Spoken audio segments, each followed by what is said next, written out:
سب سے پہلی صورت قرآن کی صورت الفاتحہ ہے، اور سورہ فاتحہ کی یاد رکھیے بہت بہت بہت فضیلت ہے، اتنی فضیلت ہے کہ جس کی کوئی انتہا نہیں۔ اس صورت کے نام ہی ہمیں بتا دیں گے کہ اس کی فضیلت کتنی ہے، ٹھیک ہے۔ اس صورت کے ناموں سے ایک نام ہے ام القرآن، قرآن کی ماں، ایک نام ہے سبا مثانی، 7 بار بار پڑھی جانے والی آیتیں، ایک نام ہے قرآن عظیم، مطلب خود سورہ فاتحہ کو بڑا قرآن کہا گیا ہے، اس کا ایک نام ہے سورہ الحمد۔ اسی طرح سورۃ الشکر، سورہ الدعاء، سورہ الشافیہ، سورہ الکافیہ، سورہ کنز، شفا والی، کافی ہو جانے والی، خزانہ، ٹھیک ہے، دعا، تعریف، الحمد، کئی نام اس کے آتے ہیں۔ ان کے نام ہی خود بتاتے ہیں اس صورت کے کتنے سارے فضائل۔ اور فاتحہ اس لیے کہا جاتا ہے کہ اس سے قرآن شروع ہوتا ہے۔ فاتحہ افتتاح سے لفظ آتا ہے، اس کا مطلب فتح مطلب کھلنا، اوپننگ، تو چونکہ قرآن اس سے کھلتا ہے اسی لیے اس کو سورہ فاتحہ کہا جاتا ہے، قرآن اس سے شروع ہوتا ہے۔ آئیے اس کی فضائل میں سے ایک فضیلت جو آتی ہے وہ یہ ہے، جامع ترمذی کی روایت ہے، جو حضرت ابی بن کعب رضی اللہ عنہ فرماتے اور کہتے ہیں رسول اللہ صلی اللہ علیہ وسلم فرمایا کہ اس ذات کی قسم جس کے ہاتھ میں میری جان ہے، سورۃ الفاتحہ جیسی سورت نہ تو توریت میں نازل کی گئی، نہ تو انجیل میں نازل کی گئی، نہ زبور میں نازل کی گئی۔ یہ 7 آیتیں ہیں جو بار بار پڑھی جاتی ہے، یہی قرآن عظیم ہے اور جو مجھے دیا گیا ہے۔ تو یہاں دیکھیے سورۃ الفاتحہ کی فضیلت میں جو آپ بیان کر رہے ہیں، ایک ایسی صورت ہے جو اس سے پہلے نہ توریت میں نازل ہوئی، نہ زبور میں نازل ہوئی، نہ انجیل میں نازل ہوئی، ٹھیک ہے، اور یہی سبا مثانی ہے، مطلب قرآن نے کہا نا وَلَقَدْ آتَيْنَاكَ سَبًّا مِّنَ الْمَثَانِي وَالْقُرْآنِ الْعَظِيمِ، اے نبی ہم نے آپ کو 7 بار بار پڑھی جانے والی آیتیں، سبًّا مِّنَ الْمَثَانِي وَالْقُرْآنِ الْعَظِيمِ، اور ایک بڑا قرآن دیا۔ جب پوچھا گیا یہ 7 بار بار پڑھی جانے والی آیتیں اور قرآن عظیم کیا ہے، تو کہا سورہ فاتحہ۔ سورہ فاتحہ قرآن کہا گیا، قرآن عظیم بڑا قرآن کہا گیا، اسے کتنے فضائل، تو کہا نہ اس سے پہلے یہ توریت میں نازل ہوئی، نہ زبور میں، نہ انجیل، کتنی بڑی فضیلت ہے۔ اور امت محمدیہ کو ہی صرف یہ صورت دی گئی ہے، اس سے پہلے نہیں دی گئی تھی۔ کتنے فضائل ہے صورت کے، اس سے میں سمجھتا ہوں ہم اندازہ لگا سکتے ہیں۔ اسی طرح جو ہے تمام جسمانی جو ہے عوارض کے لیے سورہ فاتحہ پڑھ کر دم کرنا شفا کا باعث، تمام جسمانی کوئی تکلیف انسان کو سورۃ الفاتحہ کو پڑھ کر دم کیا جا سکتا ہے۔ اس کے تعلق سے بخاری کی روایت ہے، ابو سعید خدری رضی اللہ عنہ فرماتے ہیں اور کہتے ہیں کہ ہم لوگ جو ہے سفر میں تھے اور ایک جگہ جو ہے پڑاؤ ڈالا تو ایک لڑکی آئی اور کہنے لگی اس قبیلے کے سرداروں کو بچھو نے جو ہے کاٹ لیا ہے، کیا آپ میں سے کوئی ہے جو اس کو جھاڑ پھونک کرے گا، بچھو کے زہر کو اتارے گا؟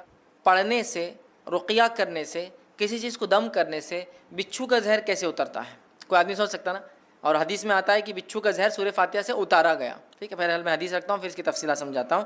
تو کوئی ہے جو اس کا علاج کر دے، کوئی دم پھونک کرنے والا ہے، ایک آدمی جو ہے اس کے ساتھ جو ہے چل دیا، مطلب صحابہ میں سے ایک آدمی ان کے ساتھ جو چل دیا، حالانکہ اس نے کبھی نہیں اس کے بارے میں سنا تھا کہ یہ دم کرتا ہے، ٹھیک ہے۔ جب دم کرنے والا پلٹ کر واپس آیا تو اس سے پوچھا گیا کہ تم دم کرنا جانتے بھی ہو؟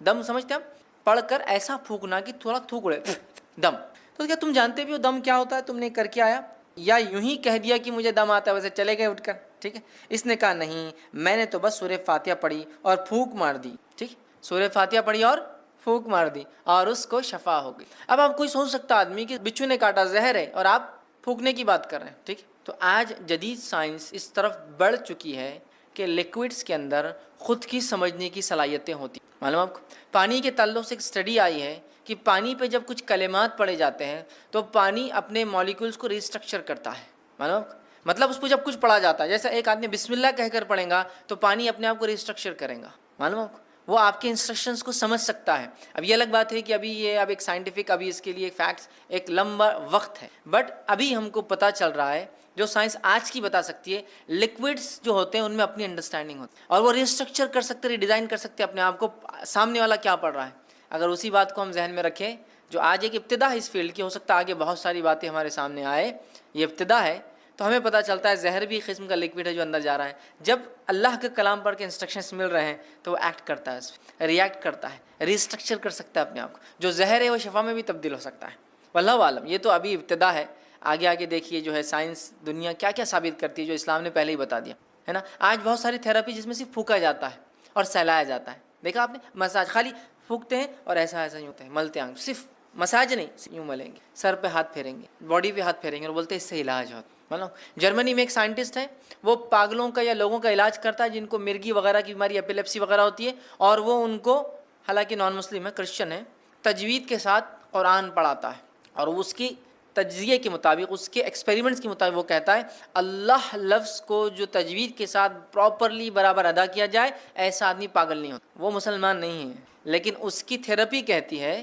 کہ یہ لفظ کو صحیح بولنے سے مینٹلی آدمی اچھا رہتا ہے. سبحان اللہ. ٹھیک ہے، تو بہرحال تو زہر کا اتارا ہے دیکھیے، اس لیے میں نے کہا کہ جسمانی بیماریوں کا اس کے اندر علاج ہے. اسی طرح سورۃ الفاتحہ کی ایک فضیلت یہ ہے، جادو، جن، مرگی یا کسی پر سایہ یا کسی چیز کا اثر ہو، بیماری اگر کسی انسان کو ہو اور صبح اور شام جو ہے 3 مرتبہ سورہ فاتحہ پڑھ کر دم کی جائے تو اس کو شفا مل جاتی ہے. جادو، کوئی اثر، آصف جس کو کہتے ہیں، ٹھیک ہے، مرگی، ایپیلیپسی، اس جیسی کوئی بھی بیماری ہو انسان کو، اگر سورۃ الفاتحہ صبح اور شام 3 مرتبہ پڑھ کے دم کی جائے تو اس کو فائدہ ہوتا ہے. جس کے تعلق سے ابو داؤد کی روایت ہے، ایک لمبا واقعہ ہے. خارجہ بن سلت رضی اللہ عنہ کا جو اس کے راوی، وہ کہتے ہیں کہ ان کے چچا نے روایت کیا کہ وہ ایک سفر میں تھے اور وہ ایک جگہ سے گزرے جہاں ایک آدمی کو لایا گیا جو زنجیروں میں جکڑا ہوا تھا، مطلب اس کو باندھا ہوا تھا رسیوں وغیرہ میں. لوگوں نے کہا یہ پاگل ہے اور تم محمد صلی اللہ علیہ وسلم کے ساتھی ہو اور تم محمد صلی اللہ علیہ وسلم کے ساتھ رہے ہو، کچھ ایسا پڑھو کہ اس انسان کو شفا ہو جائے. صحابہ اس کو صبح اور شام 3 مرتبہ سورہ فاتحہ پڑھتے اور اس پر دم کرتے، تھک لگاتے، تھوکتے کرتے، اور وہ کہتے تھوڑے دن یہ کیا اور اس کے بعد وہ آدمی ایسا فریش ہو گیا جیسے کہ غلام تھا، آزاد کر دیا، ایک دم اچھا ہو گیا، شفایاب ہو گیا. سب سے مشہور اور معروف جو سورہ فاتحہ کا نام ہے وہ فاتحہ ہے. اسے فاتحہ اس لیے کہا جاتا ہے کہ اس سے قرآن کھلتا ہے، اس سے یہ سورہ شروع ہوتا ہے، یاد رکھیے. ویسے سورت کے کئی نام ہیں اور کئی فضائل جو ہے احادیث کے اندر آتے ہیں، اور خود قرآن نے بھی اس کے تعلق سے بیان کیا، اس کے فضائل کو بیان کیا، یاد رکھیے. تو یہ سورت اپنے آپ پہ بڑی اہمیت کی حامل ہے. نہ صرف حدیث میں اس کی فضیلت آتی ہے بلکہ نبی اکرم صلی اللہ علیہ وسلم کی حدیث کے علاوہ قرآن کے اندر بھی اللہ رب العزت نے اپنی اس ایک سورت کی فضیلت کو بیان کیا ہے. تو اس کا سب سے مشہور اور معروف نام جو ہے وہ فاتحہ ہے. فاتحہ کا معنی ہوتا ہے کھولنا، اسی سے لفظ افتتاح یا فتح آتا ہے، مطلب لوگوں کو داخلے کا موقع ملا، شروعات ہوئی، یا پھر افتتاح کسی چیز کی اوپننگ کو عام زبان میں کہا جاتا ہے. تو چونکہ قرآن اس سے شروع ہوتا ہے اسی لیے اس کو فاتحۃ الکتاب بھی کہتے ہیں، قرآن کو شروع کرنے والی سورت، یا قرآن کو کھولتے ہی سب سے پہلی جس سورت پہ انسان کی نظر پڑتی ہے وہ سورۃ الفاتحہ ہے. تو یہ اس کا سب سے مشہور اور معروف نام ہے سورۃ الفاتحہ. اور میں سمجھتا ہوں اس سے بہت ساری چیزیں لوگ فاتحہ کے تعلق سے جو ہے بہت ساری چیزیں ہم دیکھتے ہیں سماج میں ہوتی ہیں. بہرحال انشاءاللہ موقع ملا تو آگے اس کے تعلق سے رکھیں. تو سورۃ الفاتحہ کا سب سے مشہور اور معروف نام خود فاتحہ ہے، اس لیے کہ قرآن اس سے شروع ہوتا ہے. اسی طرح اس کا دوسرا مشہور اور معروف نام ہے وہ ہے ام الکتاب، کتاب کی ماں، کتاب کی اصل. ویسے کہتے کسی چیز کی اصل کو، اسی لیے ماں کو بھی کہا جاتا ہے عربی زبان میں، اس لیے کہ وہ اصل ہوتی ہے، اسی سے آگے کی نسلیں چلتی ہیں، اولادیں ہوتی ہیں. تو ام الکتاب مطلب یہ کتاب کی ماں، کتاب کی اصل، قرآن کی ماں، قرآن کی اصل. یہاں کتاب سے مراد قرآن، یاد رکھ.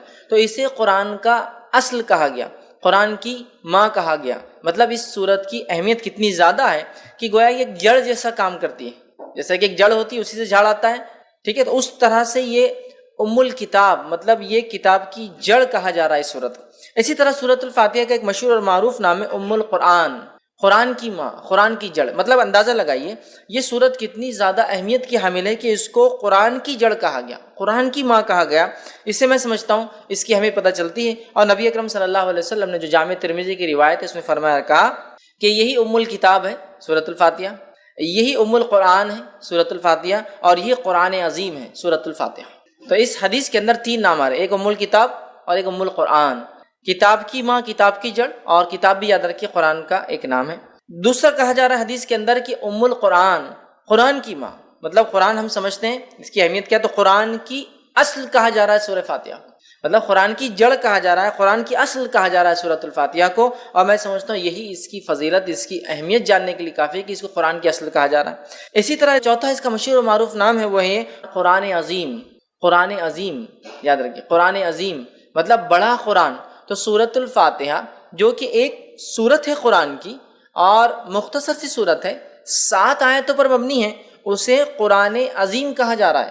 قرآن عظیم دیکھیے آپ، قرآن عظیم مطلب بڑا قرآن، گریٹر قرآن کہا جا رہا ہے.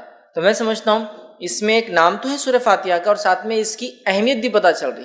اور اللہ رب العزت نے اسی بات کو قرآن میں یوں دہرا کہا، وَلَقَدْ آتَيْنَاكَ سَبْعًا مِّنَ الْمَثَانِي وَالْقُرْآنِ الْعَظِيمِ. اے نبی ہم نے آپ کو 7 بار پڑھی جانے والی آیت عطا فرمائی، والقرآن العظیم، اور بڑا قرآن عطا فرمایا. تو یہاں اس آیت کے اندر 7 بار پڑھی جانے والی آیت بھی کہا جا رہا ہے اور کہا جا رہا ہے قرآن عظیم، ٹھیک ہے، قرآن خود قرآن عظیم مطلب سورۃ الفاتحہ یہ بڑی عظمت والی سورت ہے، یہ بڑی اہمیت والی سورت ہے کہ اسے ام الکتاب کہا گیا، ام القرآن کہا گیا، قرآن عظیم کہا گیا، بڑا قرآن کہا جا رہا ہے۔ اسی طرح اس کا ایک مشہور اور معروف نام ہے، وہ یہ ہے کہ سبع مثانی، سبع مثانی کا معنی 7 بار پڑھی جانے والی آیتیں۔ تو سبع مثانی بھی اسے کہا جاتا ہے اس لیے کہ اس کو بار بار ہم پڑھتے ہیں، ہر نماز میں ہم پڑھتے ہیں، نماز چاہے کسی قسم کی ہو، سورۃ فاتحہ اس کے اندر شامل ہے۔ آپ سفر میں پڑھ رہے ہو، سورۃ فاتحہ شامل ہے، آپ قصر کر رہے ہو، سورۃ فاتحہ شامل ہے، آپ جنگ کے میدان میں صلاۃ الخوف مطلب خوف کی حالت میں پڑھ رہے ہو تو بھی سورۃ فاتحہ شامل ہے، مطلب کوئی بھی نہ ہو، چاہے آپ نفل پڑھ رہے ہو تو بھی سورۃ فاتحہ ہے، چاہے آپ فرض پڑھ رہے ہو تو بھی سورۃ فاتحہ ہے، موقعہ پڑھ رہے ہو تو بھی سورۃ فاتحہ، تہجد پڑھ رہے تو بھی سورۃ فاتحہ، کوئی بھی نماز ہو، ٹھیک، اور بار بار پڑھی جاتی ہے، ریپیٹنگ جس کو کہیں گے، بار بار پڑھی جانے والی 7 آیتیں۔ تو سبع مثانی بھی اس سورت کو کہا جاتا ہے، سورۃ الفاتحہ کو یاد رکھیں، سبع مثانی۔ اور اسی بات کو اللہ رب العزت نے قرآن میں بیان کیا، جو کہ سورہ نمبر 15 آیت میں 87 میں اللہ نے بیان کیا، وَلَقَدْ آتَيْنَاكَ سَبْعًا مِنَ الْمَثَانِِ، اے نبی ہم نے آپ کو 7 بار پڑھی جانے والی آیتیں دی، والقرآن العظیم، اور آپ کو بڑا قرآن عطا کیا، مطلب سورۃ الفاتحہ دی۔ تو سورہ فاتحہ کی فضیلت نہ صرف احادیث میں آتی ہے بلکہ سورۃ الفاتحہ کی فضیلت قرآن کے اندر بھی موجود ہے کہ اس کو 7 بار پڑھی جانے والی آیت کے طور پر بیان کیا گیا ہے۔ تو اس سورت کی یاد رکھی، بڑی فضیلت ہے، بڑی اہمیت ہے، اس کے نام خود بتا رہے کہ اس کے کتنے فضائل ہیں، اور نام جو دیے گئے اس کی وجوہات بتا رہی ہے کتنی عظیم یہ سورت ہے۔ تو سبع مثانی 7 بار پڑھی جانے والی آیتیں مطلب سورۃ الفاتحہ۔ اسی طرح اس کا ایک اور مشہور اور معروف نام ہے جو جامع ترمذی کی ایک روایت میں آتا ہے، وہ ہے الصلاۃ، نماز، مطلب سورہ فاتحہ کو صلاۃ، نماز بھی کہا جاتا ہے، ٹھیک، آپ کہیں گے کیسے؟ تو آئیے جامع ترمذی کی روایت ہے، نبی اکرم صلی اللہ علیہ وسلم فرمایا، حدیث کے الفاظ دیکھیے اس طرح سے کہ نبی اکرم صلی اللہ علیہ وسلم فرماتے، اللہ فرماتا ہے، مطلب حدیث قدسی ہے کہ میں نے نماز کو اپنے اور اپنے بندے کے بیچ میں آدھا بانٹ لیا ہے، میں نے نماز کو اپنے اور اپنے بندے کے بیچ میں بانٹ لیا ہے، تقسیم کر دیا ہے، ٹھیک ہے۔ پھر آپ صلی اللہ علیہ وسلم فرمایا، جب اللہ فرماتا ہے کہ جب بندہ کہتا ہے الحمدللہ رب العالمین، تو اللہ کہتا ہے میرے بندے نے میری تعریف کی، مطلب جو بندہ ایک آیت پڑھتا جاتا ہے تو اللہ رب العزت اس کا جواب دیتا جاتا ہے بندے کو۔ تو یہاں اس حدیث میں جو جامع ترمذی کی روایت ہے، نبی اکرم صلی اللہ علیہ وسلم نے فرمایا کہ سورۃ الفاتحہ کے تعلق سے اس کو صلاۃ کہا گیا، الصلاۃ مطلب اس کو نماز کہا گیا، یاد رکھیں، سورہ صلاۃ، تو اس کا ایک نام سورہ صلاۃ بھی ہے، نماز، یاد رکھیں۔ اور اسی لیے علماء لکھتے ہیں اس کا نماز میں پڑھنا ضروری بھی ہے، اس لیے کہ اس کو نماز کہا گیا، مطلب اگر کوئی نماز میں اس کو نہ پڑھے تو اس کی نماز نہیں ہوگی، جو آپ صلی اللہ علیہ وسلم حدیث میں بیان کرتے ہو، اسی لیے کہا جا رہا ہے کہ اس کو نماز کہا جا رہا ہے کہ میں نے نماز کو، صلاۃ کو اپنے اور اپنے بندے کے بیچ میں بانٹ لیا ہے۔ جب میرا بندہ کہتا ہے الحمدللہ رب العالمین، تو اللہ رب العزت جواب دیتا ہے کہ میرے بندے نے میری تعریف کی۔ پھر جب بندہ کہتا ہے الرحمن الرحیم، تو اللہ کہتا ہے کہ میرے بندے نے میری تعریف بیان کی، ٹھیک ہے۔ تو مطلب ایک کی بعد ایک اللہ تعالیٰ جواب دیتا جاتا ہے، یاد رکھیں، میں انشاءاللہ آگے اس کی حدیث کی پوری تفصیلات رکھوں گا آپ کے سامنے۔ تو یہاں اس حدیث میں اس سورت کو صلاۃ کہا گیا، ٹھیک ہے، یہ ایک اس کا مشہور اور معروف نام ہے، اور یہ 6واں نام تھا جو ہم دیکھ رہے ہیں۔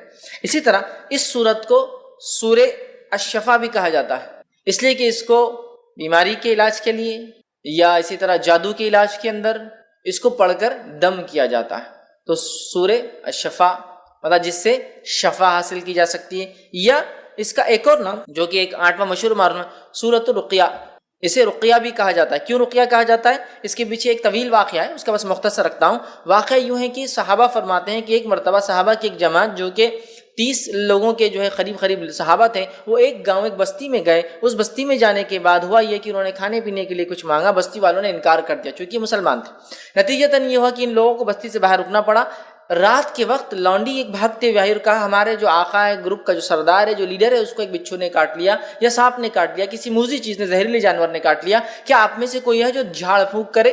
ایک صحابی کہتے میں جانتا ہوں۔ سارے لوگ تعجب کرنے لگے کہ یہ کیا جانتا ہے ایسے، ان کو امید نہیں تھی۔ وہ گئے اور جا کر سورہ فاتحہ پڑھ کے دم کر دی اور اس کو شفا ہو گئی۔ اس نے کچھ بکریاں، روایت میں آتا 30 بکریاں، چونکہ 30 صحابہ تھے، اور اس کے ساتھ ساتھ کچھ دودھ بھیج دیا، کافی دودھ بھیجا کہ یہ لوگ پیے کریں۔ تو لوگوں نے کہا ٹھیک ہے، بکریوں کا معاملہ ابھی ہم طے نہیں کرتے، جب مدینہ جائیں گے تو نبی اکرم صلی اللہ علیہ وسلم سے حالات بیان کریں گے، کیا ہوا کیسے ہوا، پھر دیکھا جائے گا اس کا مسئلہ۔ نبی اکرم صلی اللہ علیہ وسلم سے جب بات بیان کی، آپ نے ان صحابی کو بلایا، کہا ادھر آؤ۔ وہ صحابی آئے تو کہا تمہیں کیسے پتا سورہ فاتحہ رقیہ ہے؟ ٹھیک، تمہیں کیسے پتا سورہ فاتحہ رقیہ؟ اور یہ صحابی سے جب دوسرے صحابہ نے تبھی پوچھا تھا جب وہ پڑھ کر آئے تھے، تو پوچھا کیا پڑھا؟ تو کہا سورہ فاتحہ پڑھا میں نے۔ تو کہا تمہیں کیا پتا ہے؟ تو مجھے نہیں پتا، بولے اس کا علاج کیا؟ میں نے سورہ فاتحہ پڑھا، اس کو فائدہ ہو گیا۔ تو یہاں نبی اکرم صلی اللہ علیہ وسلم دیکھیے حدیث کے اندر الفاظ ہے کہ کہا تمہیں کیسے پتا چلا کہ یہ سورت رقیہ ہے، ریمیڈی ہے، دم کی جانے والی چیز ہے؟ تو اوپر آ رہا کیور ہے، شفا ہے، رقیہ ہے، ریمیڈی ہے، دم کرنے والی چیز ہے. تو سورۃ الفاتحہ کی فضیلت بھی بہرحال آ رہی ہے اور اس کا نام بھی بہرحال اس کا پتہ چل رہا ہے. تو سورہ جس کو کہیں گے شفا یا شافیہ، یا اسی طرح جو ہے سورہ جو ہے رقیہ، مطلب وہ سورت جس کو پڑھ کر دم کیا جاتا ہے. اسی طرح اس کا ایک مشہور اور معروف نام ہے الحمد. الحمد سورۃ الفاتحہ کا ایک معروف نام ہے الحمد. ٹھیک، چونکہ عموماً ہم دیکھتے ہیں بہت ساری صورتوں کو ہم ان کے اصل نام سے نہیں پہچانتے ہیں بلکہ ان کی ابتدا سے پہچانتے ہیں. سورہ تبارک الذی ہے نا، سورہ تبارک الذی، مطلب ہم اس کو اصل نام سے وہ نہیں کرتے ہیں. سورہ ملک، سورہ تبارک الذی. ٹھیک ہے، سورہ قل، مطلب عمومی اعتبار سے قل بولے تو قل اللہ واحد ہوتا ہے نا. تو اس طرح سے ہم جو ہے نام دیتے ہیں، لیکن اس کا نام اگر دیکھا جائے تو الحمد بھی ایک مشہور نام ہے. جیسا کہ علم ترا سورہ فیل ہے نا، لیکن علم ترا سے مشہور ہے. تو ویسا سورہ الحمد ہے نا، الحمد یہ بھی اس کا ایک نام ہے. اسی طرح جو ہے کچھ علماء لکھتے ہیں اس کا ایک نام کنز بھی ہے. کنز مطلب خزانہ، اور کنز اس خزانے کو کہتے ہیں جو دبا ہوا اور چھپا ہوا ہوتا ہے، مطلب اوپن نہیں ہوتا ہے، کلیئر نہیں، سامنے نہیں ہوتا ہے. تو کنز بھی کہا جاتا ہے. کچھ لکھتے ہیں اس کو سورہ کافیہ بھی کہا جاتا ہے. مطلب یہ ساری صورتوں پر کفایت کر جاتی ہے، لیکن اس پر کوئی صورت کفایت نہیں کرتی. مطلب اگر یہ ہو تو ساری صورتوں پہ کفایت کر جاتی، کافی ہو جاتی ہے، لیکن اگر یہ نہ ہو تو ساری صورتیں کافی نہیں آ سکتی. تو بہرحال اس کے کئی نام مشہور اور معروف ہے، جس میں سے 7 8 9 تو بڑے معروف نام ہیں اور 2 نام میں نے اور بھی رکھے آپ کے سامنے. تو بہرحال ان کے نام خود بتا رہے ہیں ان کی فضیلت کیا ہے، اس لیے کہ ہر نام کے پیچھے کچھ واقعہ ہے. جیسا سرخیہ، تو ارے اسے ایک فضیلت پر چلے، اس کو دم کیا جا سکتا ہے، یہ ایک فضیلت ہے. ٹھیک، اور اس کے اندر 7 آیتیں ہیں، یاد رکھیے. سورۃ الفاتحہ کے اندر 7 آیتیں ہیں، یاد رکھیے. 7 اس کے اندر ٹوٹل آیتیں ہیں سورۃ الفاتحہ کے اندر.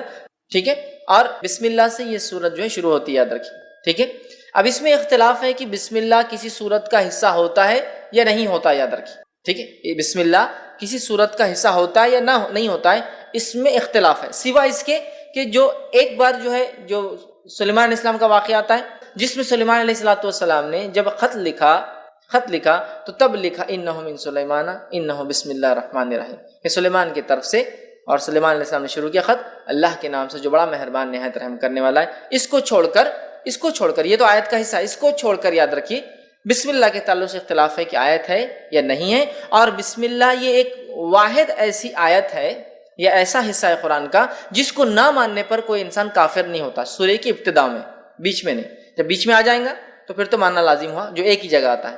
ٹھیک ہے، بسم اللہ الرحمن الرحیم 114 مرتبہ قرآن میں آتا ہے، 113 مرتبہ سوروں کے اوپر لگتا ہے اور ایک سورت کے اوپر نہیں لگتا ہے. ٹھیک ہے، اب بسم اللہ کو کیوں آیت مانا نہیں جاتا، کیوں مانا جاتا ہے، اس پہ ایک لمبی بحث ہے. بس میں مختصر ہی سمجھا دوں کہ اس میں خود صحابہ میں اور صحابہ کے بعد علماء کے اندر یہ اختلاف باقی رہا، تابعین تبع تابعین میں، کہ اکثر کا یہ ماننا تھا کہ بسم اللہ الرحمن الرحیم صرف سوروں کے ڈفرینسیشن کے لیے لگایا جاتا ہے، فرق کرنے کے لیے کہ دوسرا سورہ چالو ہو رہا ہے بس.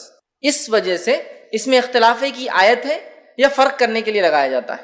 اور سورہ انفال اور سورہ توبہ کو بہت سارے صحابہ ایک ہی صورت مانتے تھے، جس کی وجہ سے سورہ توبہ کے اوپر بسم اللہ نہیں آتا ہے، کیونکہ پورا واقعہ جنگ سے متعلق ہے، مال غنیمت سے متعلق ہے، جنگ میں کیا کرنا ہے، یہ ساری چیزیں تفصیلات ڈسکس ہو رہی ہے. سمجھ رہے؟ تو لہٰذا سورہ انفال اور سورہ توبہ کی تھیم ایک ہی ہے. تو بہت سارے صحابہ اس کو ایک ہی صورت مانتے تھے، سورہ انفال سے شروع کر کے سورہ توبہ کے آخر تک ایک ہی صورت مانتے تھے. اس وجہ سے بیچ میں بسم اللہ نہیں لگاتے تھے. سمجھا؟ تو باقی پہ ان کا کہنا تھا کہ یہ فرق کرنے کے لیے لگایا جاتا ہے. لیکن ایسی کچھ روایتیں ملتی، جیسے کہ حدیث کے اندر آتا ہے، نبی اکرم صلی اللہ علیہ وسلم نے فرمایا، صحیح مسلم کی روایت آپ نے فرمایا، مجھ پر ابھی ایک سورت نازل ہوئی. صحابہ بیٹھے تھے، صحابہ نے کہا کون سی سورت؟ تو آپ صلی اللہ علیہ وسلم نے فرمایا بسم اللہ الرحمن الرحیم، اور آپ نے اس کے بعد سورت کو تلاوت کی، انا اعطیناک الکوثر، یہ سورۃ الکوثر تلاوت کی. تو یہاں پڑھا بسم اللہ الرحمن الرحیم انا اعطیناک الکوثر. سمجھ رہے ہیں؟ تو یہاں بسم اللہ آپ نے لگا دیا. تو کچھ علماء لکھتے ہیں بسم اللہ حصہ ہے اور ہر سورت سے پہلے پڑھنا چاہیے، کچھ نے کہا نہیں ہے. لیکن سورہ فاتحہ کے اندر جمہور کا یہ قول ہے، جمہور علماء کا یہ قول ہے کہ یہ جو ہے اس کا حصہ ہے سورہ فاتحہ کے حد تک، چونکہ اگر بسم اللہ کو نہ پڑھا جائے تو پھر 6 آیتیں بچتی ہیں. سمجھے؟ تو ان کا قول یہ ہے، لیکن اس کو جہر میں نہیں پڑھا جائے گا، سر میں پڑھا جائے گا. آیت کا حصہ تو ہے لیکن اس کو جہر میں نہیں پڑھا جائے گا، سر میں. کیوں جہر میں نہیں پڑھا جائے گا اور سر میں پڑھا جائے گا؟ تو اس تعلق سے یہ دیکھا گیا کہ بہت سارے صحابہ اس کو جہر میں نہیں پڑھتے تھے، اور خلفائے راشدین بھی چاروں بھی اس کو جہر میں نہیں پڑھتے تھے. لہٰذا اکثریت نے نہیں پڑھا، لیکن کچھ قرأتوں کے اندر بسم اللہ بھی پڑھا جاتا، جیسے مدینے کے اندر پڑھا جاتا تھا، مکے میں نہیں پڑھا جاتا تھا.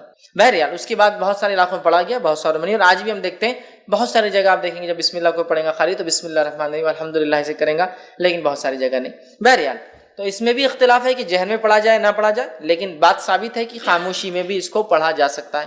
تو یہ حصہ ہے سورہ فاتحہ کا، لیکن اس کو جہر میں نہیں پڑھا جائے گا۔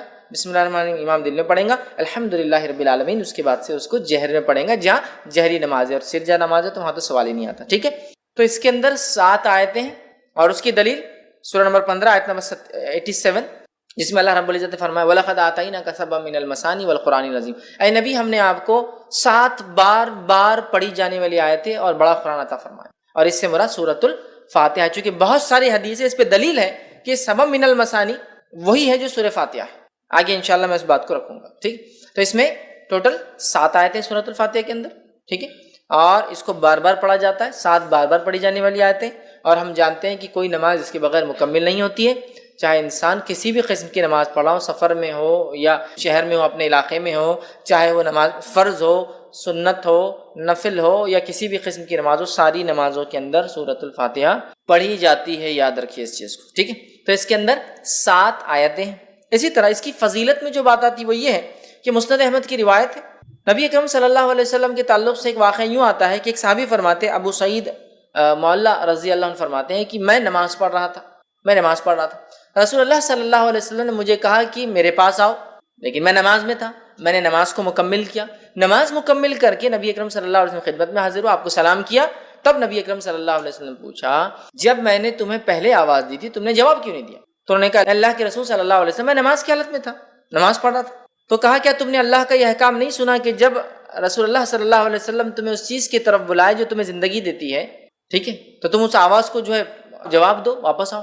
تو کہ اللہ کے رسول صلی اللہ علیہ وسلم میں اس کو نہیں جانتا تھا، میں انشاءاللہ اگلی بار ضرور کروں گا۔ مطلب نبی اکرم صلی اللہ علیہ وسلم اگر کوئی شخص نماز بھی پڑھ رہا ہوتا اور آپ آواز دیتے تو اس شخص کو آپ کی آواز پر آپ کے پاس حاضر ہونا یا موجود ہونا ضروری تھا، یاد رکھیے، نماز توڑ کر۔ یہ بات آ رہی کہ تم کیوں نہیں آتے؟ کہا میں نماز پڑھا، تو کہا نماز پڑھتے کیا تم نے یہ نہیں سنا اللہ کا حکم؟ ٹھیک، تو کہا میں اب آئندہ اس بات کو یاد رکھوں گا۔ تو کہا میں تمہیں اس مسجد سے نکلنے سے پہلے جو ہے قرآن کی سب سے بڑی سورت سکھاؤں گا، اس مسجد سے نکلنے سے پہلے قرآن کی سب سے بڑی سورت سکھاؤں۔ اور آپ صلی اللہ علیہ وسلم بات کرتے کرتے آگے جا رہے تھے، اور صحابی کہنے لگے مجھے ڈر لگنے لگا کہ اللہ کے رسول صلی اللہ علیہ وسلم مسجد سے باہر نکل جائیں گے اور میرے کو سورت تو نہیں سکھائی سب سے بڑی۔ تو فوراً جب مسجد کے دروازے پر آئے کہ اب نکل جائیں گے، مطلب اس کے اینڈ پر آئے، تو کہا اللہ کے رسول صلی اللہ علیہ وسلم، آپ نے کہا مجھے آپ قرآن کی سب سے بڑی سورت سکھائیں گے، کہا آپ نے بتائیں؟ تب نبی اکرم صلی اللہ علیہ وسلم نے کہا الحمدللہ رب العالمین، یہ قرآن کی سب سے بڑی سورت ہے، الحمدللہ رب العالمین یہ قرآن کی سب سے بڑی سورت ہے، ٹھیک ہے۔ اور پھر کہا یہی جو ہے 7 مثانی ہے، 7 بار پڑھی جانے والی آیت، یہی ام القرآن ہے اور یہی قرآن عظیم ہے۔ یہ 7 بار پڑھی جانے والی آیتیں، یہی بڑا قرآن ہے اور یہی قرآن کی اصل ہے، جڑ ہے، ماں ہے۔ سب سے بڑی سورت کا قرآن کس کو؟ سورۃ الفاتحہ کو۔ اس کا نمبر 1 ہونا خود اپنے آپ میں دلیل ہے کہ اس کی کتنی اہمیت ہے سورۃ الفاتحہ کی۔ آئیے دوسرا واقعہ لیتے ہیں، یہ جامع ترمذی کی روایت ہے۔ ابی بن کعب رضی اللہ عنہ جو ہے نماز پڑھ رہے تھے، نبی اکرم صلی اللہ علیہ وسلم نے آواز دی تو انہوں نے جواب نہیں دیا چونکہ نماز پڑھ رہے تھے۔ نبی اکرم صلی اللہ علیہ وسلم دوسری بار آواز دی تو انہوں نے جلدی نماز پڑھنا شروع کی، اسپیڈ لی ایک دم تیزی سے، اور جلدی سے سلام پھیرا، نماز جلدی پڑھ کر اور گئے اور سلام کیا اور کہا اللہ کے رسول صلی اللہ علیہ وسلم میں نماز پڑھا۔ تو کہا جب میں نے تمہیں آواز دی تو تم نے مجھے جواب کیوں نہیں دیا، آئی کیوں نہیں؟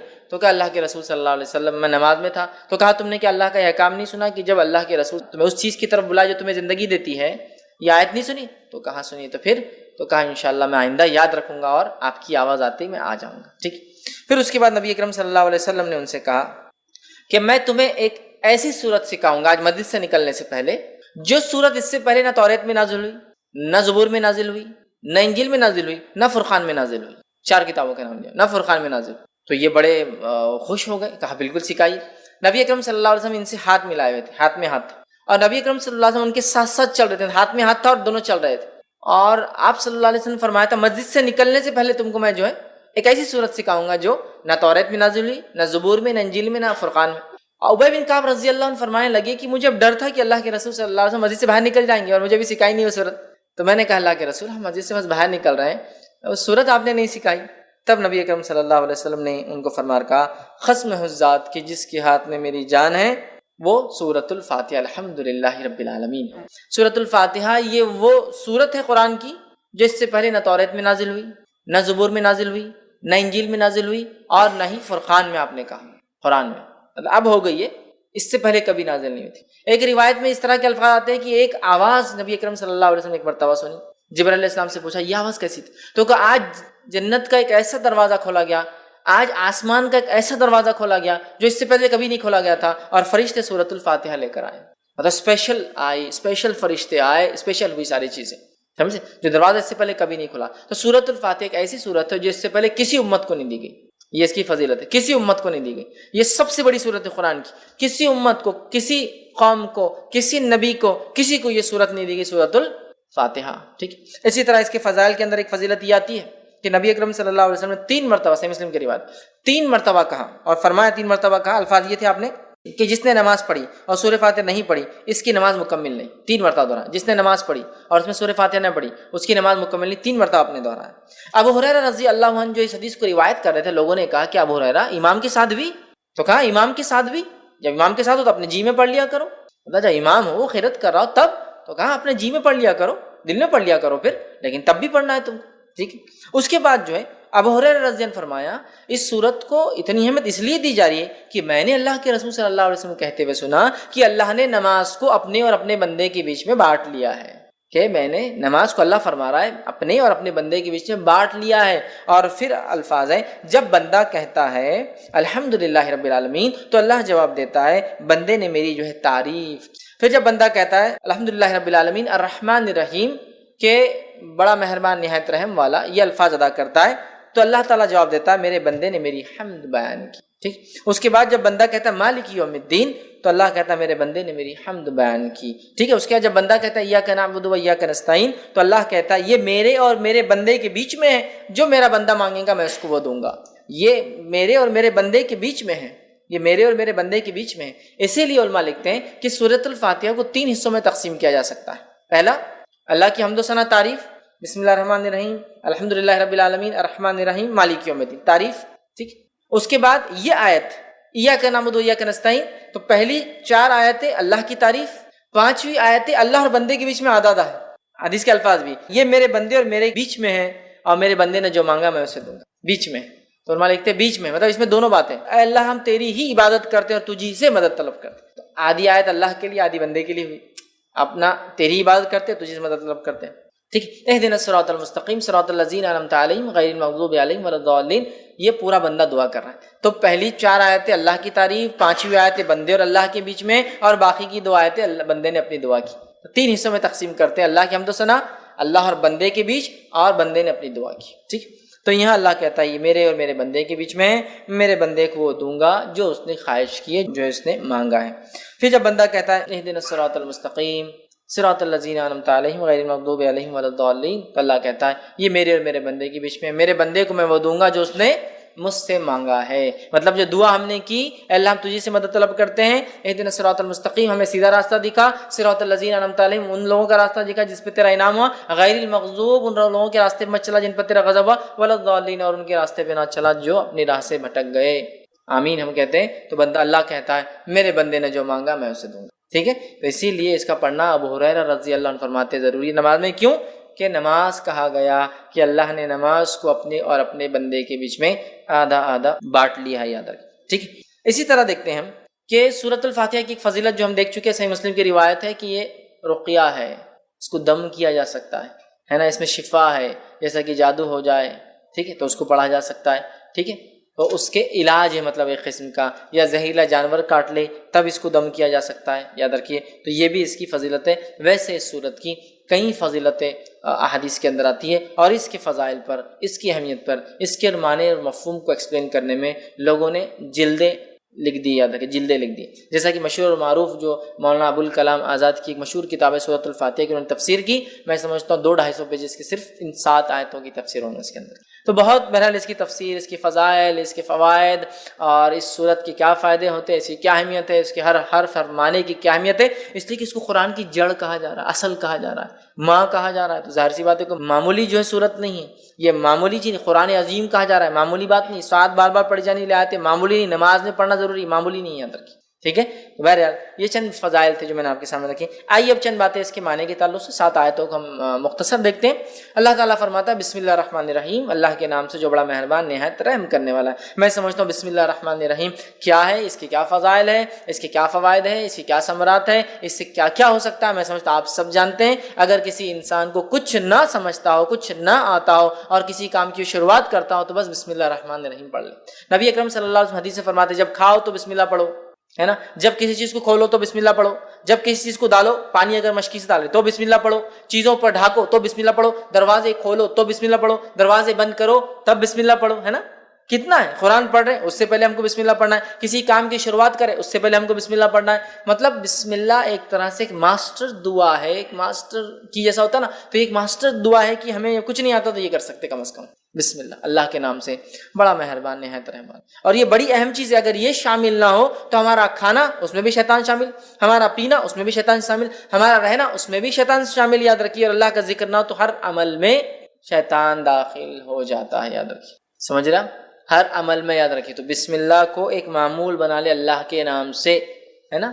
وضو کرنا ہے تب بھی بسم اللہ پڑھنا ہے نا، کہ اس کا وضو نہیں جس نے بسم اللہ نہیں پڑھا. مطلب بڑا اہم ہے، بڑا اہم ہے. بھول جاتے ایک الگ بات ہے لیکن بڑا اہم ہے، یاد رکھیے. تو بسم اللہ یاد رکھیے. تو یہاں سورہ فاتحہ شروع ہو رہی بسم اللہ الرحمن الرحیم، اللہ کے نام سے بڑا مہربان نہایت رحم کرنے والا. تو ہمیں بھی چاہیے ہم جب قرآن کو پڑھے تو اس بسم اللہ سے چالو کرے، ہر کام کرے تو بسم اللہ سے چالو کرے اور بسم اللہ اللہ کے نام سے. ظاہر سی بات ہے اگر ہم کسی کام کو اللہ کے نام سے شروع کریں گے تو یہ کام بابرکت ہوگا، فضیلت کا حامل ہوگا، اہمیت کا حامل ہوگا، برکت لائیں گا، رحمت لائیں گا، ہے نا. اللہ کا کرم ہمارے طرف متوجہ ہوگا، اس لیے کہ ہم نے اللہ کے بابرکت نام سے اس چیز کی شروعات کی. اور اللہ کے نام سے زیادہ بابرکت چیز دنیا میں کوئی نہیں. یاد رکھیے، سب سے بابرکت چیز. اس کے بعد اللہ تعالیٰ جس میں تاثیر دے اس کو برکت والا اللہ بنا دیتا ہے، لیکن سب سے بابرکت چیز. تو ہم جب شروعات کریں کسی چیز کی تو بسم اللہ سے کریں. تو یہاں بھی اللہ نے سورۃ الفاتحہ کی اپنی کتاب کی ابتدا بسم اللہ الرحمن الرحیم، اللہ کے نام سے بڑا مہربان نہایت رحم والا.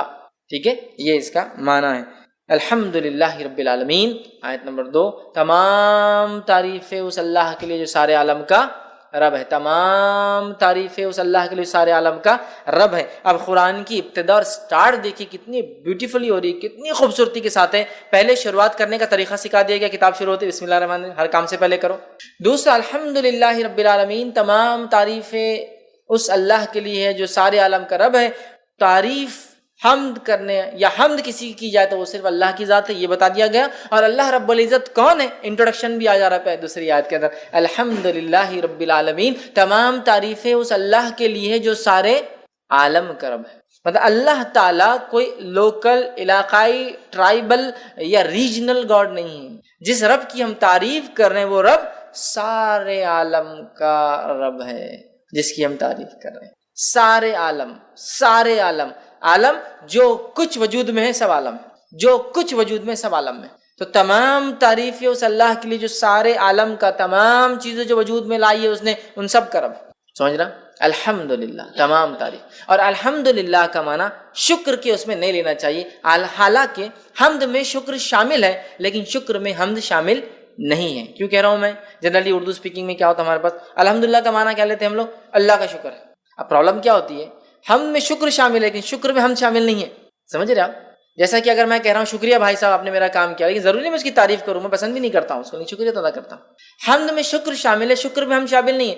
اگر ہم اردو زبان کے اعتبار سے اس کا معنی اللہ کا شکر ہے، جیسا کہ لوگ کھانا کھاتے ڈکار آئی تو الحمدللہ پڑھتے ہیں، اس کے علاوہ بہت کم پڑھتے ہیں. حالانکہ الحمدللہ کے تعلق سے اس کی فضیلت ہے، لا الہ الا اللہ افضل الذکر، الحمدللہ افضل الدعاء، حدیث کے الفاظ، افضل الدعاء، سب سے افضل دعا الحمدللہ، سب سے افضل دعا الحمدللہ. تو بہرحال اس کا معنی تمام تعریفیں، تمام شکر اللہ کے لیے نہیں ہے، تمام تعریف. چونکہ شکر کے اندر حمد شامل نہیں ہوتی، حمد میں شکر شامل ہے، تو ہم اس کو تمام تعریفیں لیں. اللہ کا شکر یہ معنی مت لیں، ورنہ اللہ کا شکر معنی میں لیں گے تو پھر صرف اچھائی پہ بولنا پڑیں گا. اگر کوئی خیر ہم کو نظر نہ آیا تو ہم اس پہ الحمدللہ کیوں بولیں گے، الحمدللہ کیوں بولیں گے؟ جیسا کہ کوئی پیدا ہو گیا کسی گھر میں، بچہ پیدا ہوا تو کیا بولتے ہیں لوگ، الحمدللہ اللہ نے مجھے اولاد عطا کی. لیکن اگر کسی گھر میں کوئی مر گیا اور آپ نے کہا الحمدللہ تو آپ گئے، کیوں کہ معنی کیا اس میں لیا جا رہا ہے، تمام شکر ہے نا، شکر.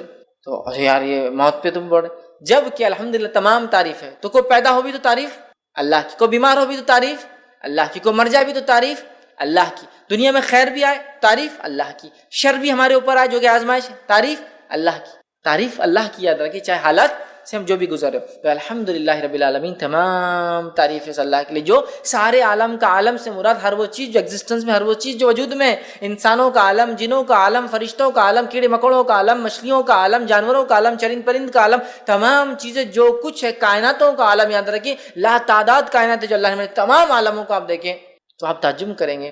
تمام تعریف ہے اس اللہ کے لیے, سارے عالم کا رب ہے, ان سب کو بنانے والا ہے. اس لیے کہ اگر اس عالم پہ کوئی غور کرے نا تو بنانے والے کی ذات پر خود ایمان لاتا ہے, جتنی چیزیں اس نے بنائی.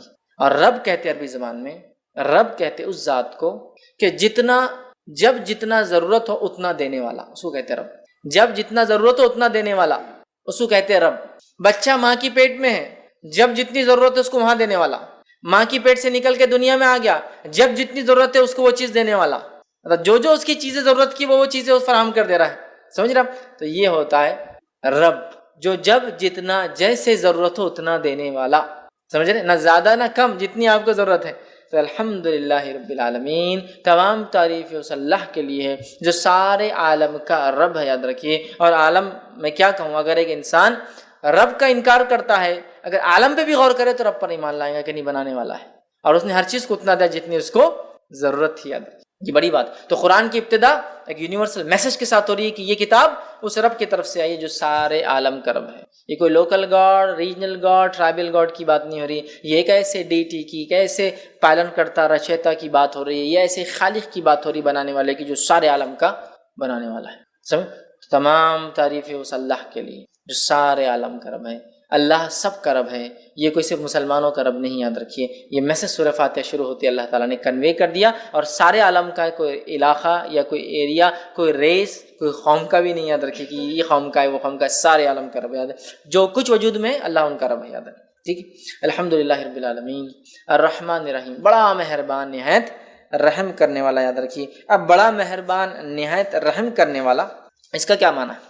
تو اس کے تعلق سے ایک مشہور روایت ہے, جامع ترمذی کی حدیث ہے, اور حدیث کے الفاظ ہیں کہ اللہ تعالیٰ فرماتا ہے کہ میں اللہ رحمان نے رحم کو پیدا کیا. رحم سمجھتے ہیں؟ یوٹرس, بچے دانی, ماں کے پیٹ میں جو حصہ ہوتا ہے, جو ایک بچے کے لیے سب سے محفوظ جگہ ہوتی ہے. یاد رکھیں, سب سے محفوظ جگہ رحم. اللہ فرماتا ہے میں نے رحم کو پیدا کیا اور اسی سے اپنا نام رحمان رکھا. رحم سے نام رحمان رکھا. جو اس کے رشتوں کو باقی رکھیں گا تو میں بھی اپنا تعلق اس سے باقی رکھوں, اور جو اس رحم کے رشتوں کو توڑ دیں گا تو میں بھی اس سے اپنا تعلق توڑ لوں. ایک روایت میں کہ اللہ نے رحم کو پیدا کیا اور اس کو عرش کے نیچے رکھ دیا, تو رحم نے اللہ سے دعائی دی, اللہ سے فریاد کی, مانگا, اے اللہ اے اللہ. تو اللہ نے بولا کیا بات ہے, کیا ہونا؟ تو کہا میرے سلسلے میں کیا معاملہ ہے, میرے سلسلے میں کیا معاملہ ہے جو میرے سے باقی رکھے, مطلب پیدا رشتوں کو باقی رکھے, اور جو توڑے کیا معاملہ ہے؟ تو اللہ نے کہا جو تیرے رشتوں کو باقی رکھیں گا میں بھی اس سے رشتہ باقی, جو توڑ دیں گا میں بھی اس سے رشتہ. تو رحم خوش ہو گیا, پھر سیٹسفائیڈ ہو گیا کہ میرا حق ادا ہو گیا. تو اللہ نے رحم پیدا کیا. صلہ رحمی اسی سے صلہ جوڑنا, رحمی رحم کے رشتوں کو جوڑنا, تعلقات کو جوڑنا, رشتہ داریوں کو باقی رکھنا. ٹھیک ہے. دینی بنیاد پر رشتے توڑے جا سکتے ہیں, لیکن انسان بنا کوئی شرع عذر کے رشتے نہ توڑے جیسا آج کل ہوتا ہے. بہرحال تو اللہ نے رحم پیدا کیا, رحم سے نام لیا رحمان. اور علماء لکھتے ہیں رحمان اور رحیم ایک ہی اس کی اصل ہے, ایک ہی اصل ہے. رحیم رحم اس کی اصل ہے, یہ دونوں لفظ اسی سے آتے ہیں. رحمان اللہ کا رحم گریٹر ڈگری میں, رحیم اللہ کا رحم کرنا جس کو کہیں گے کنڈیشنل ڈگری میں. کیسے؟ اللہ بارش برساتا ہے, جب بارش برستی ہے ایک علاقے میں تو مسلم اور غیر مسلم, ایمان والا اور کافر, ماننے والا نہ ماننے والا, شکر کرنے والا نہ شکرے, سب پر برستی, سب فائدہ اٹھاتے. رحمان انکنڈیشنل رحم, اور رحیم کنڈیشنل رحم. اللہ تعالیٰ روز قیامت صرف مومنوں پر رحم کریں گا, کافروں پہ نہیں کریں گا. سمجھ رہا؟ تو رحمان گریٹر ڈگری میں رحم, کوئی اس کی لمٹ نہیں ہے. انسان کتنا ہی کفر کرے اللہ سے, اللہ معاف کرتے رہتا ہے اس کو. رحیم آخرت میں صرف اللہ تعالیٰ مومنوں پہ رحیم ہے, کافروں پر رحم نہیں کرنے والا, یہ معنی ہے اس کا. الرحمن رحیم, بڑا مہربان نہایت رحم والا. اور رحمان اللہ کا یہ ایک ذاتی نام بھی یاد رکھیے. اور اللہ تعالیٰ نے اللہ کے بعد, سمجھ لیجیے اللہ کے بعد جس نام کو خود کے لیے لیا ہے وہ رحمان ہی یاد رکھیے, ہے نا. الرحمن علم القرآن, خلید اللہ عبید الرحمن, چاہے اسے اللہ کو چاہے رحمان کو. یہاں کا رحمان رحمان نے, تو اللہ کے علاوہ کوئی نام اگر اللہ نے اپنے لیے استعمال کیا قرآن میں تو رحمان ہے, تو بڑا اہم نام ہے. جس کو کہیں گے اگر اللہ کے نام یہ نگینے ہیں ایک تاج کے, تو اللہ سب سے بڑا ہے, تو رحمان اس کے بعد والا ہے. سمجھ رہا؟ تو رحمان اس کے ذاتی نام بھی ہے, رحیم صفتی نام بھی ہے، رحمان بہت رحم کرنے والا اور بڑا مہربان، سب کے لیے نہایت رحم کرنے والا، مومنوں کے لیے آخرت میں ادر۔ تو اسی لیے کچھ علماء لکھتے ہیں رحمان دنیا کے اعتبار سے، رحیم آخرت کے اعتبار سے مومنوں کے لیے صرف۔ اللہ تعالیٰ کافر اور مشرک پہ رحم نہیں کرنے والا، اللہ تعالیٰ منافقوں پر، فاسق اور فاجروں پر رحم نہیں کرنے والا۔ یہ الگ بات ہے کہ جو کافر کفر اور شرک پہ مرے وہ تو ہمیشہ جہنم میں جلیں، کوئی رحم نہیں ہوگا۔ باقی لوگ جو فاسق فاجر تھے اپنے گناہوں کی سزا بھگت کر آ جائیں گے، تو رحم صرف ان پر جو ایمان کے تقاضوں کو پورا کر کے گیا در کی، سمجھ رہے ہیں؟ اور رحمان سب پر۔ تو اسی لیے علماء لکھتے ہیں رحمان دنیا کے اعتبار سے، رحیم آخرت کے اعتبار سے۔ اور اللہ رب العزت نے اس بات کو یوں بھی قرآن نے فرمایا، سورہ نمبر 33 آیت میں 43 کے اندر کہا وَكَانَ بِالْمُؤْمِنِينَ رَحِيمًا، اور اللہ تو مومنوں کے لیے رحم کرنے والا ہے، مومنوں کے لیے رحم کرنے والا ہے، دوسروں کے لیے، لیکن رحمان ساری انسانیت کے لیے۔ اس بات کو ہم یاد رکھیں، ٹھیک؟ تو رحمان رحیم مالک یوم الدین، روز جزا کا، بدلے کے دن کا مالک، قیامت کے دن کا مالک، ٹھیک؟ قیامت دن کا مالک۔ اب کیا اللہ کے علاوہ کیا کوئی اور مالک ہے؟ تو اللہ یہ کیوں کہہ رہا ہے قیامت کے روز کا مالک؟ تو دنیا کا مالک ہے، آخرت کا مالک ہے، لیکن دنیا میں کہیں نہ کہیں کسی نہ کسی بنیاد پر ہم چھوٹے ہی ایک دم جس کو بنی اللہ کے مقابلے میں تو یہ دعویٰ کچھ بھی مان، لیکن کہیں نہ کہیں دعوے دار ہوتے، یہ میرا ہے، وہ میرا ہے، میں یہاں کا بادشاہ ہوں، وہ وہاں کے مالک ہے نا، یہ فلاں کے مالک ہے، کچھ نہ کچھ ملکیت ہوتی ہے نا ہماری۔ لیکن آخرت میں کچھ بھی نہیں ہوگا، ہم ٹیسٹ سے گزر چکے، جو کچھ دیا گیا آخرت میں صرف اور صرف ہر چیز اللہ تعالیٰ کی ہوگی۔ تو مالک یوم الدین روز جزا کا، اس کا ایک قرأت یہ ملک یوم الدین بادشاہ روز جزا کا، مالک روز جزا کا، دونوں کا معنی ایک ہی ہے، دونوں کا معنی کہ بادشاہ مالک بھی ہوتا ہے، سمجھ رہا؟ اور مالک تو اللہ کی ایک صفت بھی یاد رکھی الملک، تو بادشاہ روز جزا کا، تو مالک یوم الدین روز جزا کا مالک، روز جزا کا مطلب قیامت کے دن کا مالک، ٹھیک؟ اور مالک یہ معنی کو اگر ہم سمجھ گئے نا، مالک کی ملکیت کیا ہوتی ہے، جیسے کہ ایک آدمی شرک کرتا ہے تو وہ کیا کر رہا ہے ایکچولی؟ مالک اللہ رب العزت کی ملکیت میں کسی کو ایڈ کر رہا ہے لا کر، جبکہ اللہ اکیلا مالک ہے۔ بنانے والے نے اگر کوئی چیز بنائی تو کیا وہ پسند کریں گا اس کے گھر کے اندر کوئی اور آ کے اس کی باؤنڈری کے اندر کچھ بنائے؟ تو اللہ تعالیٰ بھی مالک ہے، بادشاہ بھی پسند نہیں کرتا اس کی ملکیت میں کوئی آئے، اور مالک بھی پسند نہیں کرتا اس کی ملکیت میں کوئی آئے۔ تو بادشاہ ہے روز آخرت میں، قیامت کے دن کا اللہ تعالیٰ مالک یوم الدین، یوم الدین وہ دن جس دن ترازو قائم ہوں گا، وہ دن جس دن لوگوں پہ انصاف ہوں گا، وہ دن جس دن لوگوں کے اچھے اور برے اعمال کے اعتبار سے فیصلے ہوں گے، وہ دن جس دن لوگوں نے جو اچھا کیا ان کو اس کا بدلہ، جنہوں نے برا کیا ان کو ان کی بدلے دیے جائیں گے، اس دن کا اللہ تعالیٰ مالک ہے۔ اور اس تعلق سے ایک روایت آتی ہے، صحیح بخاری اور صحیح مسلم کی روایت ہے، قیامت کے دن زمین اور آسمان اللہ تعالیٰ کے سیدھے ہاتھ میں لپٹے ہوئے ہوں گے، اور اللہ تعالیٰ ایک آواز لگائیں گا، اور آواز اس طرح سے ہوں گی انا الملک، آج میں بادشاہ ہوں، این الملوک الارض، کہاں ہے دنیا کے وہ بادشاہ، این الجبارون و این المتکبرون، کہاں ہے وہ دنیا کے بادشاہ جو ظلم اور زیادتی اور جبر کرتے اپنے لوگوں پر، اور کہاں ہے وہ جو تکبر کیا کرتے تھے؟ اللہ آواز دیں گے، اللہ آواز دیں گے، یاد رکھیں۔ لہٰذا تکبر کرنا بہت خطرناک بات ہے، یاد رکھیں، خاص طور سے جب آدمی کو اللہ مال دولت یا پوزیشن یا سلطنت یا ملکیت دے، اس لیے کہ اللہ آواز دیں گا، کہاں ہے دنیا کی بادشاہ، آج میں بادشاہ ہوں، آج کوئی دوسرا بادشاہ نہیں، کسی کی بادشاہت نہیں چلیں گے، آج میں بادشاہ ہوں۔ کہاں ہے دنیا کے بادشاہ، لا ان کو آج میرے، کہاں ہے جو جبر و زیادتی کرتے، کہاں ہے وہ لوگ جو تکبر کرتے؟ تو اللہ تعالیٰ یاد رکھیے بدلے کے دن کا مالک ہے۔ اور اللہ رب العزت نے سورہ غافر سورہ نمبر 40 آیت نمبر 16 میں فرمایا کہ لمن الملک اليوم للہ الواحد القہار، آج کس کے لیے ملکیت ہے؟ صرف اس ایک اللہ کے لیے جو واحد ہے اور قہار ہے، سمجھ رہے ہیں؟ تو آج قیامت کے روز کسی کی ملکیت نہیں ہوں گی، یاد رکھیے، اور زمین و آسمان اللہ کے سیدھے ہاتھ میں ہوں گے، یاد رکھیے، اور اللہ تعالیٰ کہیں گا کہاں ہے دنیا کی بادشاہ، آج میں بادشاہ ہوں، سمجھ رہے ہیں بات کو؟ تو لہٰذا اللہ بادشاہ ہے روز جزا کا، بدلے کے دن کا، جس دن جس نے جو دنیا میں کیا تھا اس کو اس کے بدلے چکائے جائیں گے، حساب اور کتاب ہوں گا اس ڈگری اور اس لیول تک کہ ایک بکری جس کو سینگ نہیں ہوں گے، اس کو کسی سینگ والی بکری نے مارا ہوگا تو بغیر سینگ والی کو سینگ دیا جائے گا، وہ اس بکری کو ماریں گے جس نے دنیا میں مارا تھا، اور ان کا معاملہ ختم کر دیا جائے گا، صحیح مسلم کی روایت۔ اس دن کا اللہ تعالیٰ جو ہے مالک ہے، مالک یوم الدین۔ پھر اللہ نے فرمایا ایاک نعبد و ایاک نستعین، اے اللہ ہم تیری ہی عبادت کرتے ہیں اور تجھی سے ہی مدد طلب کرتے ہیں، اے اللہ ہم تیری بھی عبادت کرتے ہیں اور تجھ سے بھی مدد طلب کرتے نہیں ہے، اس کا مطلب تیری ہی، صرف اور صرف اے اللہ تیری عبادت اور تجھی سے مدد طلب کرتے ہیں۔ اگر اتنی بات بھی ایک بندہ سمجھ جائے نا، ایک مومن بندہ، تو انشاءاللہ کم از کم مسلمان شرک نہیں کریں گے۔ حالت یہ ہے کہ ہم اس صورت کو پڑھتے ہیں، کتنی بار پڑھتے ہیں؟ خالی فرض نمازیں جو لوگ پڑھتے ہیں، خالی فرض تو 17 بار ہو جاتی ہے، فجر کی 2 رکعت، ظہر کی 4 رکعت، عصر کی 4 رکعت، مغرب کی 3 رکعت، عشاء کی 4 رکعت، 17 دفعے پڑھ رہا ہے اس کو، ایاک نعبد و ایاک نستعین، اے اللہ ہم تیری ہی عبادت کر اور تجھی سے ہی مدد طلب کرتا ہوں، تیری بھی نہیں، تیری ہی، ہے نا؟ سمجھ رہا ہوں؟ جیسا کہ مثال کے لیے اگر میں کسی سے کہوں، میں اپنے بھائی سے کہہ رہا ہوں، میں اپنی والدہ سے کہہ رہا ہوں، ٹھیک، کہ میں آپ سے بھی محبت کرتا ہوں، اور ایک ہے میں آپ سے ہی محبت کرتا ہوں۔ جب آپ سے ہی کہہ رہا ہوں تو اس کا مطلب کوئی اور شریک نہیں اس محبت، اور آپ سے بھی کہہ رہا ہوں تو مطلب بہت لوگ شریک۔ تو یہاں جو صیغہ ہے تیری ہی عبادت کرتے، تجھی سے ہی مدد طلب کرتے ہیں، تیرے علاوہ کسی کی عبادت نہیں کرتے، اور تیرے علاوہ کسی سے مدد طلب نہیں کرتے کسی بھی قسم۔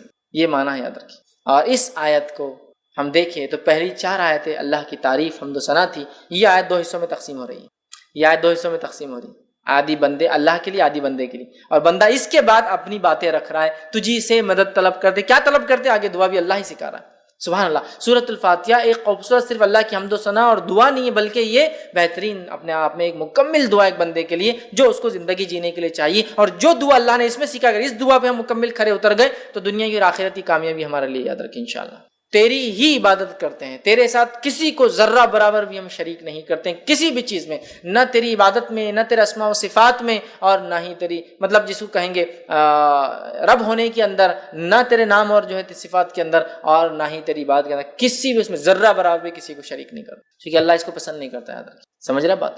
تو اللہ تیری ہی عبادت کرتے ہیں، تجھے سے ہی مدد طلب کرتے ہیں، اور کیا اس کے بعد مدد طلب کر رہے ہیں، کیا دعا ہم اللہ سے کر رہے ہیں؟ اللہ تعالیٰ نے خود وہ دعا بھی سکھا دی، تو ایاک نعبد و ایاک نستعین اہدنا الصراط المستقیم، اے اللہ ہمیں سیدھے راستے پر چلا، اے اللہ ہمیں سیدھے راستے پہ چلا، صراط کہتے ہیں راستہ، مستقیم سیدھا راستہ، اے اللہ ہمیں سیدھے راستے پہ چلا۔ اب سیدھے راستے کی ہم دعا کرتے ہیں اہدنا الصراط المستقیم، اب یہ سیدھے راستے میں ہم کیسے چل پائیں گے؟ بتائیے مجھے، اہدنا الصراط المستقیم، سیدھا راستہ دکھا، یہ سیدھا راستہ کیا ہے؟ میں جو راستے مجھے وہی سیدھا لگ رہا، آپ جو راستے آپ کو وہ سیدھا لگ رہا، دنیا کا ہر انسان جس راستے اس کو لگا وہی طریقہ، وہی سیدھا راستہ ہے۔ کون بتائیں گا سیدھا راستہ کیا ہے؟ میں شرک بدعت کر رہا ہوں مسلمان کہہ کے اپنے آپ کو صراط مستقیم پہ ہوں، سب کو باقی گمراہ سمجھ رہا ہوں، ہے نا؟ میرا حال یہ ہے کہ میں شرک کر رہا ہوں اور صراط مستقیم پہ سمجھ رہا ہوں، آپ سب کو گمراہ کہہ رہا ہوں۔ آپ کا حال یہ، آپ بھی کچھ تو بھی نیا کر رہے ہیں، اپنے آپ کو صراط مستقیم۔ منافق کا حال یہ کہ منافق بھی دل میں کفر رکھ رہے، ظاہر ایمان کا بتا رہے، اور وہ بھی سمجھ رہے سیدھے راستے پر۔ تو ہمیں سیدھا راستہ دکھا، اسٹریٹ پاتھ، سیدھا راستہ، صراط مستقیم۔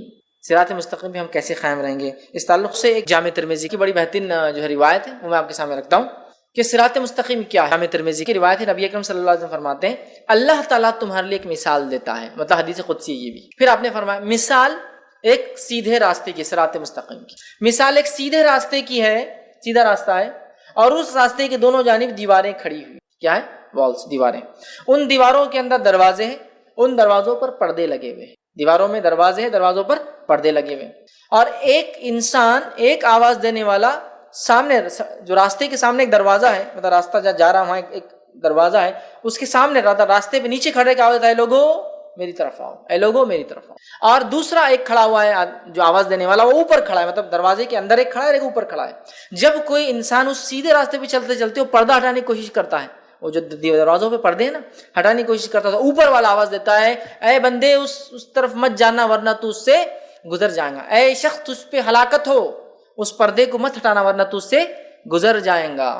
پھر آپ نے فرمایا یہ سیدھا راستہ صراط مستقیم ہے، یہ اسٹریٹ جو راستے کی بات صراط مستقیم ہے، اس کے دونوں جانب جو دو دیواریں اللہ کی حدود ہے، لمیٹیشنز ہے، اس کے باہر بھی نہیں، اس کے باہر بھی نہیں، اس کے بیچ میں چلنا ہے، ود ان دس باؤنڈریز، یہ لمیٹیشنز ہے۔ اس میں جو دروازے بنے ہوئے تھے یہ اللہ کی حرام کردہ چیزیں ہے، اس پہ جو پردے لگے تھے تم کو بتا دیا گیا کہ یہ حرام ہے، بتا دیا گیا حرام ہے، جانا نہیں۔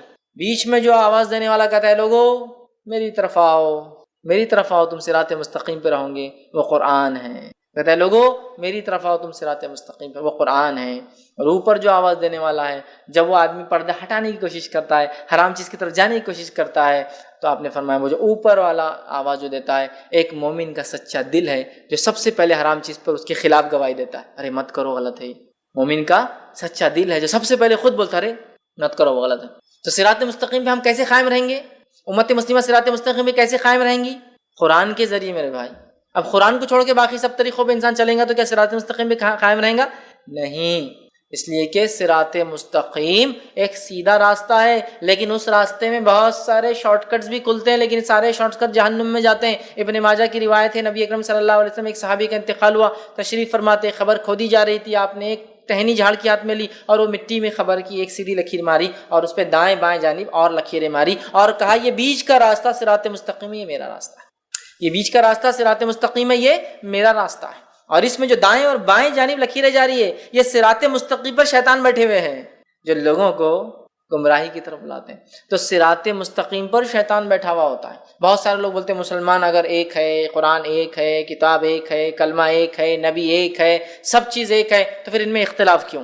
ان میں اختلاف کیوں؟ تو یاد رکھیے شیطان ان کے ہی پیچھے ہے جو صراط مستقیم پر ہے نا، شیطان انہی کے پیچھے جو صراط مستقیم ہے انہی کو تو بہکائیں گا اور بھٹکائیں گا، باقی لوگوں کو تو پہلے گمراہ کر چکا اور اطمینان کے ساتھ آرام کر رہا ہے۔ سمجھ رہے بات؟ تو اختلاف تو ہم میں ہی ہوں گا نا، کیوں؟ اس لیے کہ ہم صراط مستقیم پہ اور شیطان ہی نہیں چاہتا ہے، سمجھا؟ تو سیدھی جو صراط مستقیم ہے نا، اسٹریٹ پاتھ، یہ راستہ ایسا نہیں ہے کہ بالکل آپ اس پہ ایک بار آ گئے تو زندگی بھر اہدنا الصراط المستقیم، اے اللہ ہم سیدھے راستے چلا۔ تو کوئی ایک آدمی جب اسلام قبول کر لیا اپنے آپ سے سوال کر سکتا ہے کیا میں سیدھے راستے پہ نہیں ہوں؟ پھر کیوں مجھے دعا کرنے لگایا جا رہا ہے روز اہدنا الصراط المستقیم، اہدنا الصراط المستقیم، اہدنا الصراط المستقیم؟ کیوں دعا کرنے لگایا جا رہا ہے؟ اس لیے کہ صراط مستقیم پہ آنے کے بعد ہی بھٹکنا سب سے اصل کام ہے شیطان کا، صراط مستقیم پر آنے والوں کو ہی بھٹکانا، باقی کو تو لگا چکا، باقی کو جہنم کے راستے لگا چکا، منافق جہنم کے راستے لگ چکے، کافر جہنم کے راستے لگ چکے، مشرک جہنم کے راستے لگ چکے، ایمان کی طرف آئیں گے تبھی پیچھے پکڑیں گا وہ کہ اب اس کو میں بھٹکاؤں، سمجھ رہے؟ اسی لیے ہم کو ایمان والا ہونے کے ناطے تکبر نہیں کرنا ہے کہ جنت میں جائیں گے، اس لیے کہ ہمیں صراط مستقیم پر مرنے تک دعا کرنا ہے، اللہ ہمیں صراط مستقیم پر قائم رکھ۔ ایمان لانے کے بعد ایک آدمی سوچ سکتا ہے کیوں دعا کرنے لگا جا رہی سیدھے راستے پہ چلا؟ اس لیے کہ اب خطرہ زیادہ ہے ہمارا جس کو کہیں گے جہنم میں جانے کا، اس لیے کہ اب شیطان ہمارے پیچھے ایڑی چوٹی کا زور لگا دے گا کہ ہمیں لے جائے، سمجھا؟ اور جہاں وہ شرک نہیں کرا سکیں گے تو چھوٹے چھوٹے گناہ کرا کے خوش رہیں گا۔ نبی اکرم صلی اللہ علیہ وسلم نے فرمایا کہ اب اس علاقے میں، عرب کے علاقے میں شیطان مایوس ہو چکا ہے کہ اس کی کبھی عبادت ہوں گی، اب مایوس ہو گیا، اب نہیں ہوتی، لیکن وہ تم سے چھوٹے چھوٹے گناہ کروائیں گا جن کو تم معمولی سمجھ کے کرو گے اور وہ اس میں خوش ہو جائیں گے، سیٹسفائیڈ ہو جائیں گے۔ تو جہاں اب شرک نہیں ہو سکتا وہاں صغائر کر کے سیٹسفائیڈ ہے وہ، جہاں وہ شرک کروا سکتا تو پہلے یہ اٹیک کرتا ہے۔ اس لیے ہم کو ہر روز سکھایا جا رہا ہے اہدنا الصراط المستقیم، اہدنا، اے اللہ ہمیں سیدھے راستے پہ چلا، سیدھے راستے۔ کیوں؟ کہ صراط مستقیم سے بھٹکانے کے لیے شیاطین بیٹھے ہوئے۔ اہدنا الصراط، اے اللہ ہم سیدھے راستے چلا، صراط الذین انعمت علیہم، اس راستے پر چلا جن پر تیرا انعام ہوا، جن پر تیرا انعام ہوا، یاد رکھی، جن پہ تیرا انعام ہوا، تیری نعمتیں تو نے برسائی، جو تیرے پسندیدہ بندے تھے، انعام ان پہ ہوں گے نا اللہ کے جو پسندیدہ بندے تھے۔ تو اہدنا الصراط، سیدھے راستے پہ چلا۔ اور کس کے راستے پہ چلا؟ مطلب اس سے پہلے کون تھے جو سیدھے راستے پہ چلے؟ وہ انعام والے لوگ۔ اہدنا الصراط المستقیم، سیدھے راستے پہ چلا، ان کے راستے پہ چلا جن پہ تیرا انعام ہوا، انعام ان پہ ہوا جو سیدھے راستے پہ چلے تھے۔ وہ کون تھے؟ من النبیین، وہ انبیاء تھے، والصدیقین، اور سچے لوگ تھے، والشہداء، اور شہید تھے، والصالحین، اور نیکوکار تھے، وحسن اولئک رفیقا، جو قرآن کی ایک آیت کا ہی حصہ یاد رکھے، ہے نا، ایک لمبا واقعہ اس کے پیچھے بہرحال، لیکن انعام والے لوگ کون ہیں یہ آیت کے اندر بتا دیا گیا، وَمَن يُطِعِ اللَّهَ وَرَسُولَهُ فَأُولَٰئِكَ مَعَ الَّذِينَ أَنْعَمَ اللَّهُ مِنَ النَّبِيِّينَ وَالصِّدِّيقِينَ وَالشُّهَدَاءِ وَالصَّالِحِينَ وَحَسُنَ أُولَٰئِكَ رَفِيقًا، کہ جو اللہ اس کے رسول کی اطاعت کریں گا تو وہ ہوں گا روز قیامت ان کے ساتھ، من النبیین، انبیاؤں کے ساتھ، والصدیقین، سچوں کے ساتھ، والشہداء، شہیدوں کے ساتھ، والصالحین، اور نیکوکاروں کے ساتھ، وحسن اولئک رفیقا، اور کیا ہی بہترین ساتھی ہے، سمجھا؟ انعام کس پر ہو؟ چار لوگوں پر، انبیاؤں کے طریقے پہ ہم کو چلنا ہے، اور بالخصوص نبی اکرم صلی اللہ علیہ وسلم کے طریقے، چونکہ آخری نبی جو ہمیں دیے گئے، وصدیقین، اور سچوں کے طریقے پہ، جس طرح سے ابوبکر صدیق سچے انسان تھے، سارے دنیا نے جھٹلایا، آپ نے اقرار کیا، سارے لوگ عرب کے ہنس رہے تھے کہ محمد کہہ رہے ہیں، جو مشہور واقعہ ہے کہ آپ کو لقب صدیق کیوں ملا، وہ یہ تھا کہ سارے لوگ ہنس رہے تھے کہ محمد صلی اللہ علیہ وسلم رات کے ایک حصے میں کل گئے اور جا کر مسجد اقصیٰ سے پھر آسمانوں کا سفر کر کے آئے، دیکھو محمد، نعوذ باللہ، محمد صلی اللہ علیہ وسلم تمہارا ساتھی، کسی نے ابوبکر صدیق سے کہا تمہارا ساتھی جو ہے نعوذ باللہ پاگل ہو چکا ہے، کہ وہ یہ کہہ رہا ہے کہ رات کے ایک حصے میں مسجد اقصیٰ جو کہ 1 مہینے کا سفر، اس کے بعد آسمانوں کا سفر کر کے آیا ہے۔ ابوبکر صدیق رضی اللہ عنہ نے کہا کیا محمد صلی اللہ علیہ وسلم یہ بات کہہ رہے؟ تو کہا پھر میں اس کو مانتا ہوں، وہ جا کر آئے۔ صدیق سچا مطلب تصدیق کرنے والا، سچ کو ماننے والا، تو صدیقین جیسا ابوبکر صدیق اور دیگر سچے لوگ تھے، والشہداء، اور شہید، جس طرح سے عمر ابن خطاب رضی اللہ عنہ، جس طرح سے عثمان ابن عفان رضی اللہ عنہ، جس طرح سے علی بن ابی طالب رضی اللہ عنہ، جس طرح سے حمزہ بن عبد المطلب رضی اللہ عنہ، اور جس طرح سے ایک لمبی فہرست ہے شہداء کی، اور وہ صالحین، اور جو نیک لوگ ہیں، اللہ کے نیک بندے ہیں، یہ وہ 4 لوگ ہیں کیٹیگریز جن پہ اللہ کا انعام ہوا۔ یہ سب ایمان کے بعد والی چیز ہے، ایمان لائے وہ سارے تقاضوں کو پورا کرنے والے، لیکن ایمان کی بلندیوں کو چھونے والے، جس میں انبیاء جن کے درجے تک ساری انسانیت بھی مل جائے تو ایک نبی کے ایمان کے برابر یہ درجے تک نہیں پہنچ سکتی، وہ تھے، اور اس کے بعد ان کے راستے پہ ہمیں چلنا ہے، بالخصوص نبی اکرم صلی اللہ علیہ وسلم کے طریقے پر۔